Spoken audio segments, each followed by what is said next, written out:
Well, good morning. We just wanted to kind of give a weekly update on our perspective. This week, kind of was a display of what this chamber is like. We wanted to put forth a rule change that would allow the entire Senate to have the capability to be able to really dive into bills, especially during the end of session. So Senator Eigel put forth a rule change that would allow for everyone to have at least 48 hours to be able to dive into these omnibus bills, I believe, that are plaguing this state and what does get passed. That's been a huge frustration across the board of knowing what's in these bills. They're dumped on our desk literally just minutes before they're brought up, and they're several hundred pages long, and it's extremely difficult.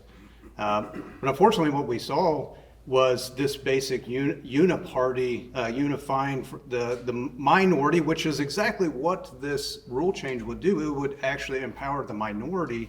And we saw the minority party actually come out against empowering themselves and giving them that capability to slow down the process from the majority. I mean, it really was astounding to us, but it really showed where we're at in this chamber in what the real sides are. I mean, it's the Democrats and some of the Republicans working in unison with one another to stop the advancement of conservative legislation.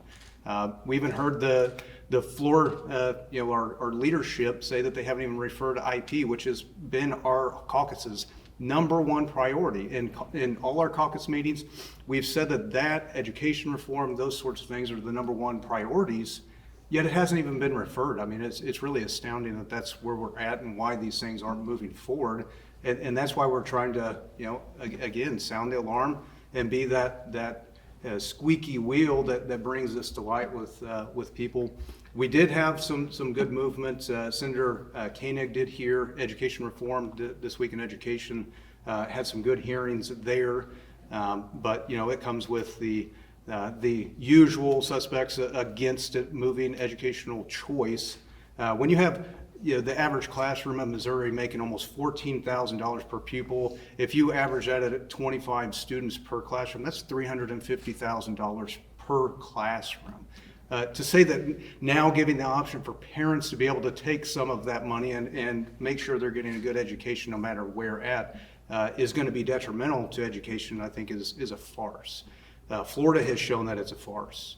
Their scores are up, and Missouri's is plummeting. I think we have to do, we have to go exactly where we're seeing the good things happening for children, and that's what this will do. It's not about protecting the institution, and that's what we're trying to invoke that change on. It's about getting kids good quality educations, and parents are the ones on the front lines with that. It's not the school boards, it's not the educators that, yes, they're a part of that, but it's the parents who are raising and rearing those children that are the front line of that.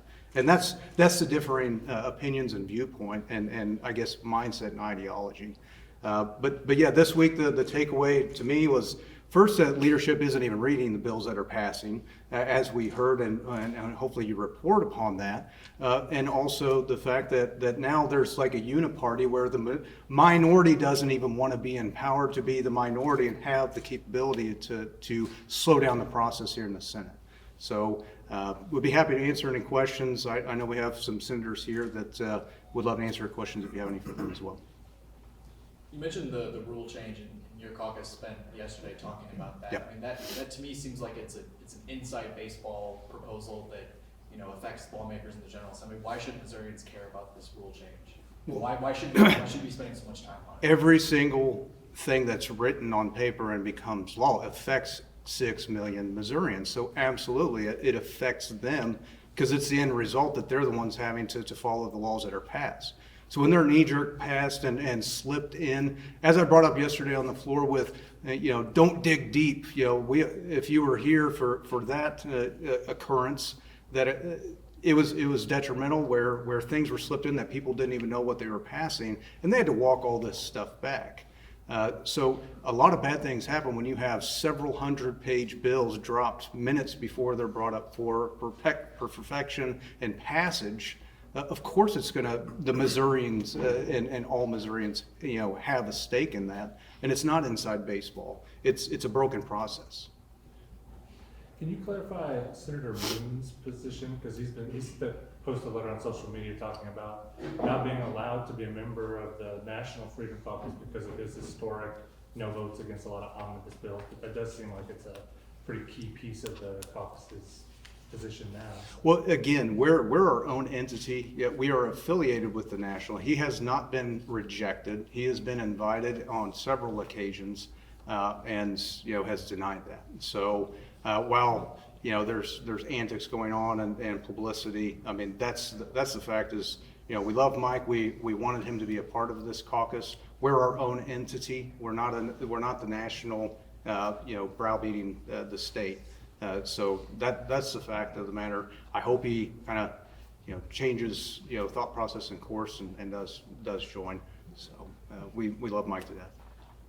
Some senators, including yourself, on social media called for the free the J6ers, the convicts of the January 6th attack. Can you clarify that statement? And is that the position of the Missouri Freedom Caucus? Well, I think that we have people that haven't been given due process, regardless of what the potential crime is. You have a right to face your accusers. You have a right to a speedy trial, and you have these rights afforded to you in the Constitution. And unfortunately, that's not what's happened. We have people that are still rotting in jail today and haven't been even charged with a crime. I mean, it's a usurping of justice. Do you have an example of that? Oh, absolutely. They're sitting in the DCC prison right now. I can get you a list. I mean, I don't have the list. I mean, Those people are the people you're specifically saying, or all of the? No, people that are unjustly even being held as a prisoner, a political prisoner, absolutely. But not people who have been convicted by United States courts. Yeah, because they have not been convicted. They haven't even been charged with a crime. Just making sure. Yeah. You talk about the affiliation with the National States Freedom Caucus. What does that look like in terms of like funding and like your national backing? Well, we have a much bigger sounding board. We have the capability to use the apparatus of their messaging system for vetting bills, so on and so forth, to be able to send up, to have them help to look and scrutinize, the type of policy that's passing, to help to give us, fresh eyes on what's going on. Because we only have so many minutes in the day, and our staff can only do so much. So they have a lot more to be able to offer in what's going on if there's problems with legislation, as well as legal help. I mean, they're affiliated with legal firms that will come in and help us to potentially go after districts or departments that are acting kind of rogue and out on their own, and they have the resources to be able to dive in and do those sunshine requests and to really see what's going on. So that's something that we haven't had, but will really help to enable us to dive in. When we have limited budgets, we don't have the capability to be able to do that, especially when we're spread thin in a part-time legislature. Can you share a little bit more about what they have available to help you vet those?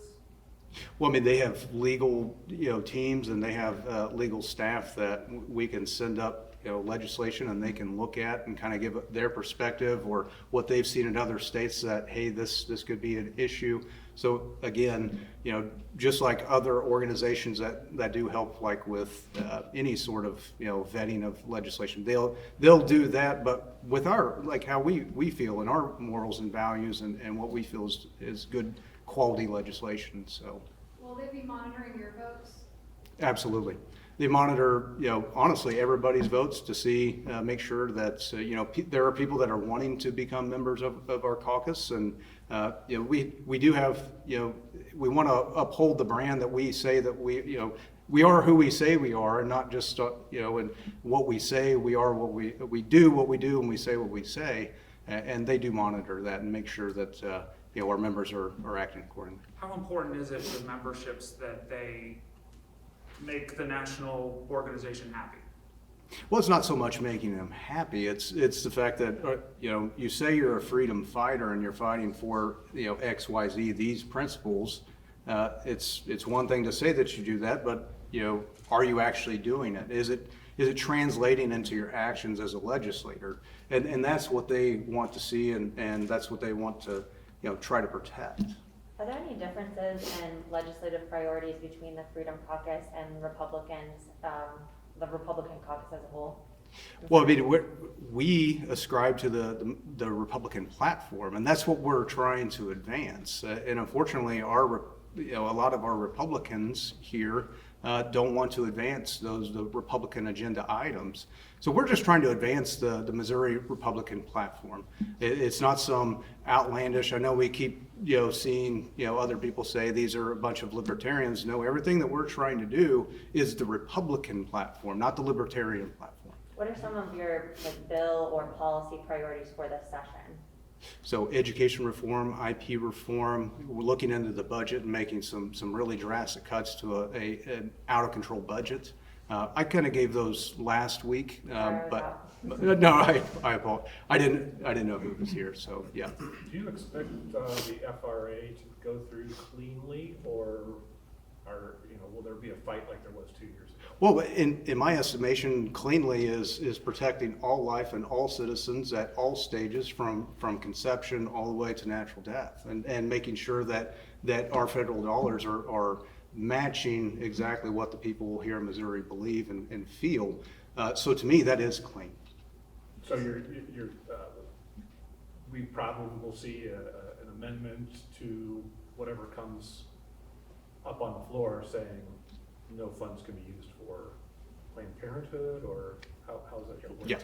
Yeah, it should be, from what I hear from our other component in the House, that hopefully will be sent over to the Senate with that already attached. So hopefully the Senate just brings up the clean version sent over from the House and passes it. Question for Senator King. I'm just curious on your most dollar bills. What sort of timeline are you expecting on those? How quickly do you want to get them to the floor? Yeah, so we're going to be voting out of committee next week, and hopefully get it to the floor very quickly. So, and then we'll start negotiations with all the parties that are in the Senate. What did you think of what Senator Rowden said about both those bills and just education reform in general? Yeah, I mean, I support everything that he said when it relates to education. I think every child should have an option. Every parent should have that option. All the academic studies show, the vast majority of them show that academic outcomes improve, that parents are happier, and there's actually, no financial detriment to the public schools. And I can get you those studies if you want them. Senator Beck said he had trouble receiving information from the treasurer's office. So like when we passed the initial ESA bill a few years ago, we said after the third year they would have to compile a report with those test scores. And so we have basically 1 year finished up. We're in the second year. So they have been compiling those test scores. By law, they don't have to release them until the end of the third year. I certainly would like that data. Obviously we'd have to sort through it, and it would have to be, separated out, kids with IEPs versus, low income. I mean, that's mainly the two category of kids that actually qualify for the program. So we would want to make sure we would be comparing apples to apples, because obviously those categories of kids do score a little bit less typically, in the public schools. But yeah, I would like to see that data as well. And there's no reason why they can't, in my opinion, start releasing some of that data. Yeah, they mentioned financial disclosures yesterday. Have you received any information about the financial status of the EAOs? So, I mean, they've raised, just shy of $17 million. So, I mean, they are on a track of raising more and more money for the program. Obviously, we haven't reached the cap yet. I'm hopeful that, we can hit the 25 million mark this next year. But there is I would imagine based on how much money they've raised, that they've raised enough money to continue those scholarships into next year and expand it to more kids. And real quick, I want to follow up on when you're asking questions of departments, you have to be really specific on those. You can't ask a general blanket statement and then expect every jot and tittle of that answer to be, or that question to be answered. You have to be really specific in what you ask, and you can't lambast one of, say, I want everything, and then start getting in the nitty gritty of what you ask, and then be upset that you didn't get the nitty gritty question that you had too. So, any other questions? Thank you very much. Appreciate it. Have a great weekend.